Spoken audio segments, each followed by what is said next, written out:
What's going on, everyone? It's Travis with Mowers Gone Wild. It's been a while since I've been able to talk to you guys.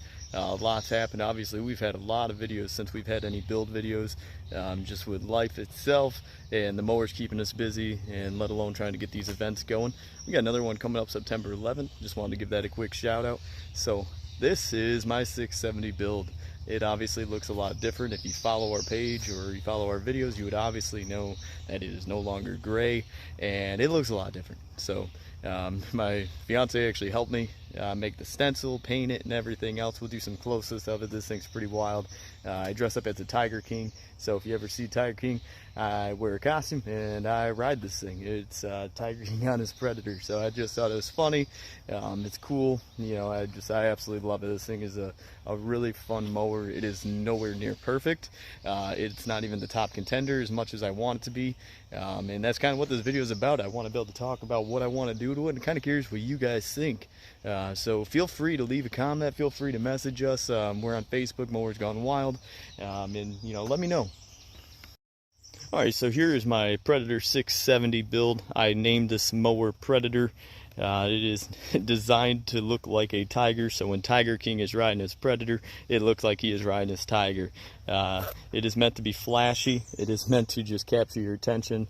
Some of my favorite details. I got a Tiger King sticker here. I'm never going to financially recover from this, and you know, it's pretty true. I mean, this hobby is not for the faint of heart. You know, it's not like race car racing or anything like that where it's a lot of money, but at the same time, you know, for something that we know we're never going to make money doing, it costs a lot. You know, the motor itself, let alone the time, the labor, materials. But it's so much fun. It's so rewarding. It's so much fun to make these videos, get these comments, get the likes, subscribers. It just, you know, that's what makes it all, let alone when we all get together for these big events and get to just run them, have fun, see what each other can do. Pouring down, I usually don't think to ever get the camera out, so I just thought I'd give you some pointers, show you what I've done, and maybe you can do something in the future. Rather be a 670 build on a Craftsman LT1000 like I have here, or more or less on any mower. A lot of these parts are universal. There ain't much talk about this mower anymore, or most of them that are around here now. But alright, I'll get into it. I'll get showing you what I've done, and hopefully it'll work. Alright, so here's my LT1000. I named this Predator because the 670 Predator belongs to this mower. So you can kind of already see it actually looks somewhat close. I have a whole different rim and tire combo in the front. It's actually about 4 inches bigger than what was on there before, and I can kind of get into a little bit of what I've done to it. So I still have my cast iron front end. As you can see, there's actually a front brake caliper now. I actually had to grind down a lot of the material that was there. There's still plenty there to allow this to actually swivel and move. Matt helped me make a custom tie rod that goes from one end to the other, and I at least am starting to get everything kind of mounted back up. But you can kind of get a gist of how this actually works. Really happy with the way this thing is turning out. Cannot wait to give this thing a shot. I'm hoping later today I'll actually be able to fire it up and have it steer under its own since pretty much, well, I think May. So I had to get a new steering gear, as mine actually bent. The whole bottom that actually is the output of the steering itself bent to where I could only turn left during the last race, and that's why there wasn't much footage of it other than going through the mud pit, because I can at least turn left. So again, you can kind of see some of the reinforcement that's been done to this frame. There's been a lot of it. This thing's been tweaked a lot. I've jumped it a lot.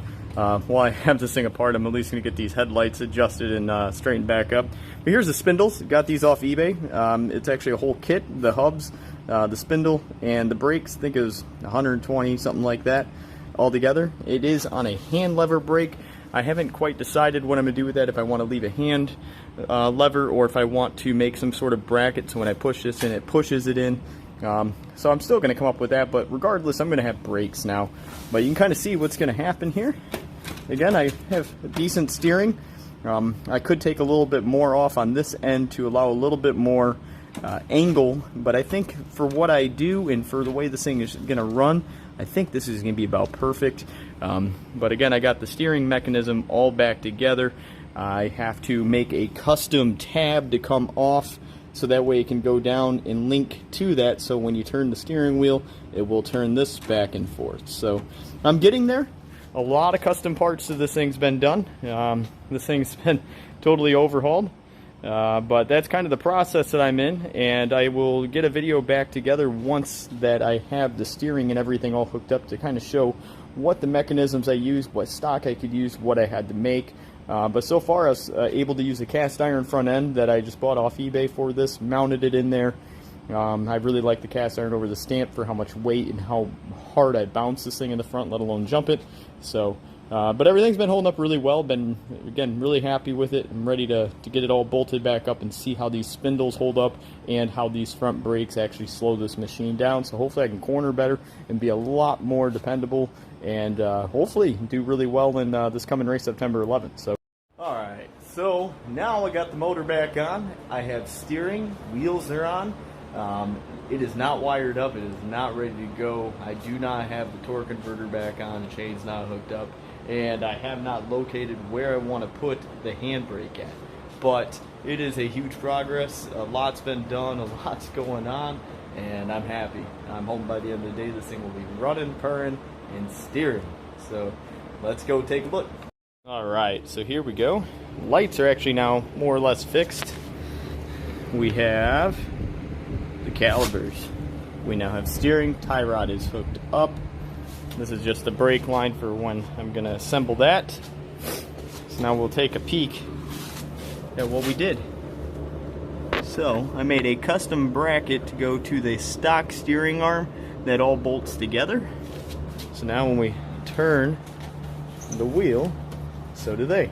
I have no clue if that's going to be enough turn for what I'm doing. We will see. I feel pretty happy with it. If I have to adjust it some more, I will. I'll have to just get it out on the track to really figure out what this thing's going to do, how it's going to steer, make sure that that steering arm's actually going to stay sturdy enough. It is not welded in there. It's all lock washered in and all the smashed together. But so far so good. Everything looks and feels good.